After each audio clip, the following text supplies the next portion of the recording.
It is Lunes Macho Monday.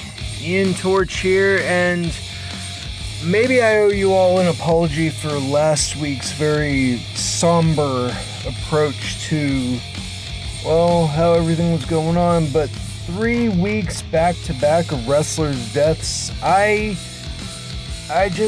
couldn't do it.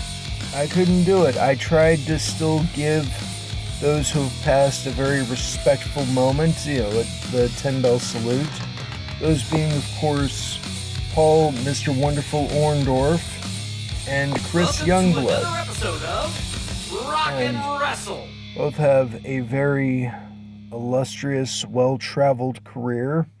Orndorff hit all the major cities, all the major companies, and Chris Youngblood was actually a very popular, well-beloved tag team specialist who, he rocked a very legitimate Native American gimmick and was just a great guy from all the stuff I came across. And the pictures that I did find of him just showed a very genuine person. Very normal, natural smile, and, well, like I said, I couldn't do a third week. It's been tough. So hopefully you all understand, and hopefully some of you honestly believe that I gave a genuine moment for those two. Lots of historians have already done more than I probably could. And, that's fine. There will be more that come up, and they will be heavily detail-oriented. And that's cool. That's fine. More people will be showing their respect, more people will be showing their love, and more people will be discovering, if not rediscovering, these talented individuals. But moving on. I know it's been a long time since I've actually had to guess that grappler. But in the last one that I actually had, do you know who that grappler is and where he's from? That would actually be a Bubo from Rage of Dragons, which was the unofficial Neo Geo SNK fighting game of Double Dragon. That has nothing to do with the official fighting game of Double Dragon, the movie, which is its own very unique kettle of fish, I can tell you that right now, which I still have a soft spot for to this very day. But yes, that was a Bubo from Rage of Dragons. Go check that game out. It's actually very fun. He is the one and only wrestler in there. And, aside from fighting games centered around pro wrestling, the only fighting game franchise I know of that has more than one legit grappler in it is the Street Fighter franchise that has actually had multiple wrestlers in the same game. So that's actually interesting, I think about it, because we've had Zangief, Armika, E Honda, El Fuerte, Abel. Technically, he's more of a MMA guy, but he does have heavy throws and grapples. If you really want to get technical with it, Guile is one of the only ones that actually does a German suplex, him and Charlie, so there you go with that. Oh, and then you have Alex and Dore, and then they brought in Abigail, who's kind of a wrestler, more of a thrower. He grabs a hold of you and then throws you, but still. So yeah, that's one fighting game series that's had a lot of wrestlers, and like I said, a few usually appear in each game as well as rivals or teammates, so yeah, there's that. It's actually kind of surprising. Never even thought about that until just now, but hey, them's the breaks. But hopefully you can come across a few other rarities, a few other unique ones. In fact, I've got someone in mind later on, or the Guess That Grappler moment. In fact,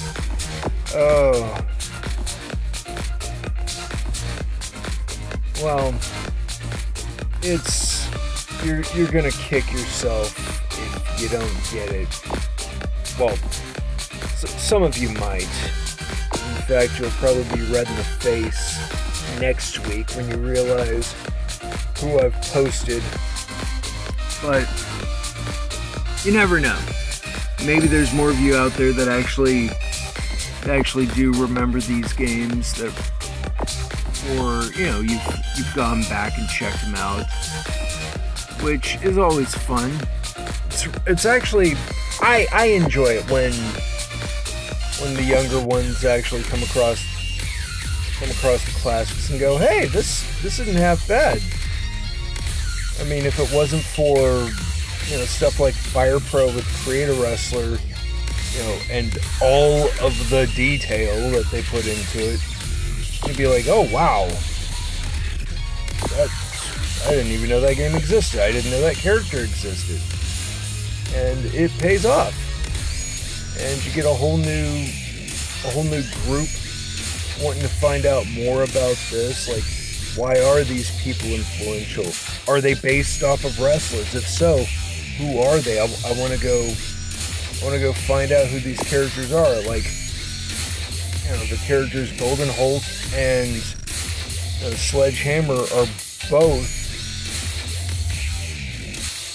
based off of, ironically enough, not Hulk Hogan, but Bruiser Brody. Which is kind of funny with Sledgehammer, because some people have said he's more Bad News Brown than Bruiser Brody, which is fine. I mean, there were great black wrestlers before the 1980s. So, why shouldn't they get their moment in the sun? Why shouldn't they, get a little recognition? I mean, do you think it started with Coco Beware? No, not at all. And heck, speaking of great black wrestlers who were also rivals of those who have passed recently, Tony Atlas. Actually, his feud with Paul Orndorff actually started over a pose down, which was a unique spin that Vince put on, was it Tuesday in Texas, or his, no, it was his dinner theater pilot, if I recall. That's where they wanted to start it, and then they rekindled it later on. But yeah, they had a pose down in front of a bunch of just wrestlers and their wives, but they were all doing dinner theater. So to see a random masked wrestler in nice dinner attire try and pull these two apart after Orndorff did not like the way the pose-off went between him and Tony Atlas is just chef's kiss. Just, it is that wonderful, bizarre side of wrestling that we don't always get to experience.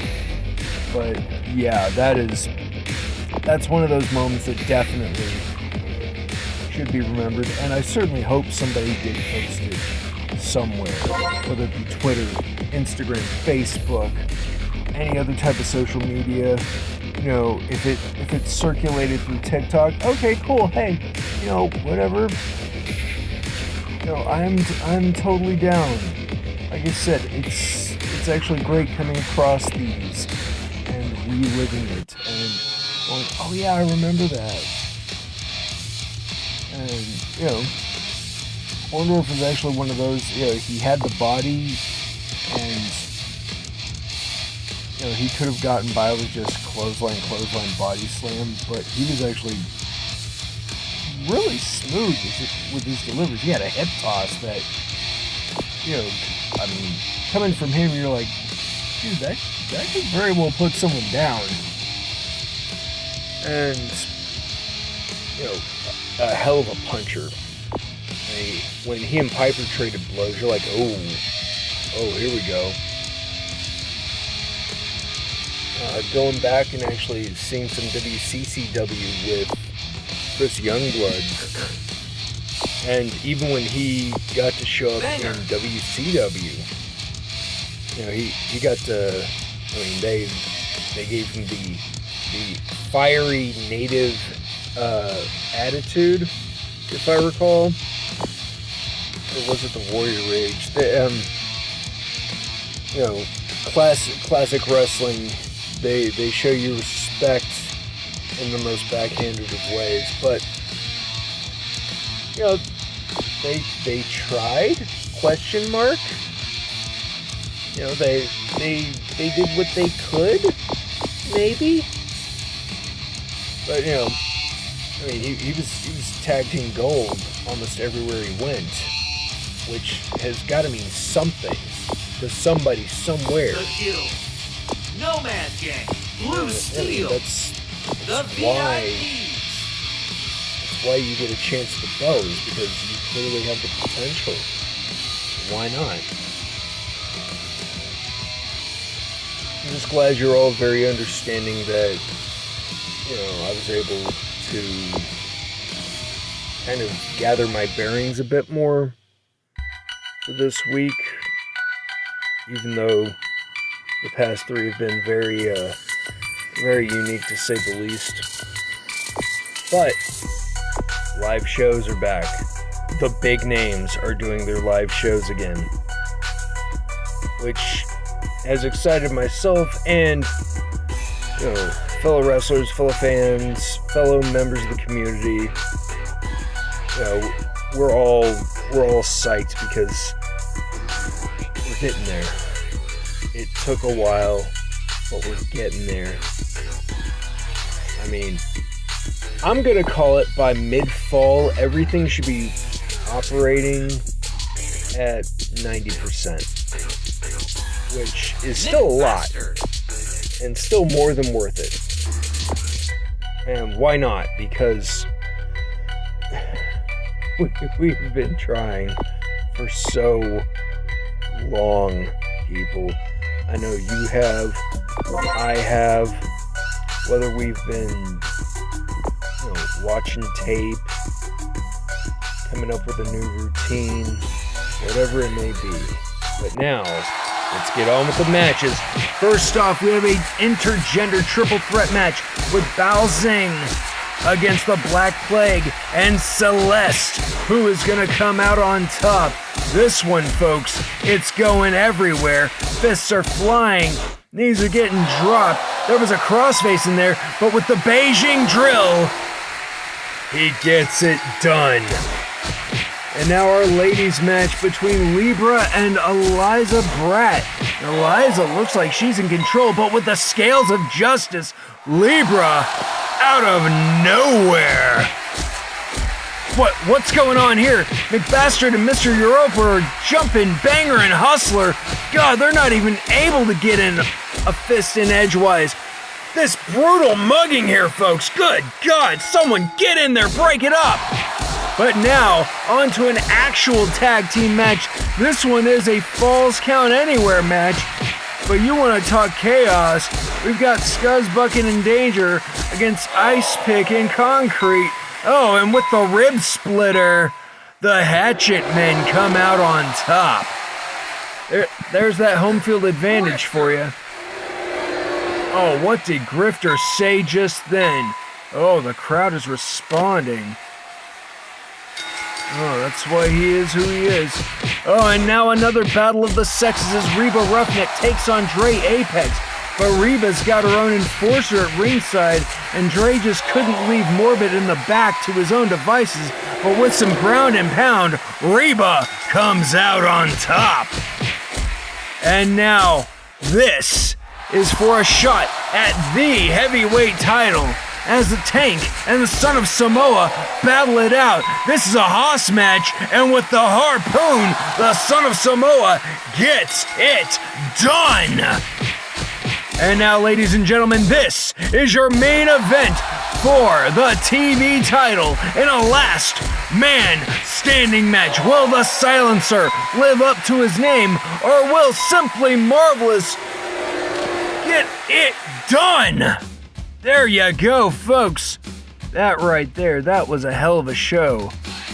Bao Zhang hooks his opponent in, and there it is, Beijing Drill. 1, 2, 3. Libra's looking to end this match. Can she set it up? Yes! Scales of Justice! Ring the bell! Mr. Europa and Mick Bastard attack Banger and Hustler backstage. This brawl is out of control and looks dangerous. Ice Pick Dominique just dove off the upper deck onto Scuzz Bucket below. Count to 3, this one is over. After the interview, Lucky asks his guest to place a bet. He spins the wheel and Grifter is a big winner. Reba's mounting her downed opponent, and there she goes, ground and pound. Ring the bell.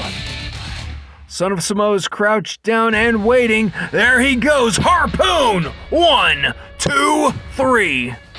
Well, an epic battle has been going on as the Silencer is totally down. Now, can Marvella Vale make it to his feet? It looks like, yes, he's done it! He's won the match. Ring the bell. Oh, that right there, folks. Another thrilling night of wrestling action, but that's not the only wrestling. As you can tell, as you can see, we've got numerous shows coming up all over the country, all over the state. Yeah. If you're a fan of Texas wrestling, don't worry, you got plenty to check out. There is also wrestling all over the country. There's also streaming happening, so check it out. Check out your favorite wrestler. If there's one wrestler you have in mind, just follow them. A lot of them getting constant work. Check out their schedules. Check out promotions. There are all sorts of ways to enjoy wrestling yet again, folks. Hell, you have any idea how many mobile games there are right now dedicated to wrestling? And there's a bunch of stuff coming out on systems, consoles, and computers. So check them all out however you can. Wrestling is alive and well. Don't give up. It's coming back, folks. I've said it once, I'll say it again, and I will keep saying it. But for now, that's it. It's over. Ring the bell.